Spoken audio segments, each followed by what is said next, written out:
रामेश्वरांच्या home प्रदीपन सोहळ्यामध्ये भाविकांनी चक्क फळांचा वर्षाव केल्याचं चित्र पाहायला मिळालं।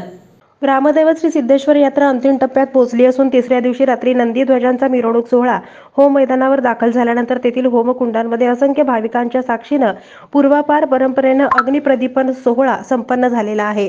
ग्रामदैवत श्री सिद्धेश्वर यात्रा अंतिम टप्प्यात पोहोचलेली असून सायंकाळी उत्तर कसब्यातील हिरेहबू वाड्यात 7 नंदीध्वज होम मैदानावरील अग्निप्रदीपन सोहळ्यासाठी वाजत गाजत मिरवणुकीने निघाले। माणिक चौक ते खाटीक मशिदीदरम्यान रस्त्यावर पसारे त्यांच्या वाड्यासमोर रीतिरिवाजानुसार सिद्धेश्वर देवस्थान समितीच्या मानाच्या पहिल्या नंदीध्वजाला नागफणी बांधण्यात आली। सर्व नंदीध्वज आकर्षक विद्युत रोषणाईने दिपून गेले। नागफणी बांधलेले 29 फूट उंच नंदीध्वज पेलण्याचा मान सोमनाथ मेंगाने यांना लाभला। त्यांनी एकट्याने नंदीध्वज होम मैदानापर्यंत पेलत नेले। पसारे वाड्यापासून ते विजापूर वेशीपर्यंत कला फाउंडेशन संस्थेच्या कलावंत मुलं आणि मुलींनी रांगोळींच्या आकर्षक पायघड्या घातल्या होत्या। भाविकांची पूजा स्वीकारत नंदीध्वज हळूहळू पंचकट्ट्यामार्गे रात्री होम मैदानावर दाखल झाले। त्यानंतर होमकुंडामध्ये अग्निप्रदीपन सोहळ्याला सुरुवात झाली।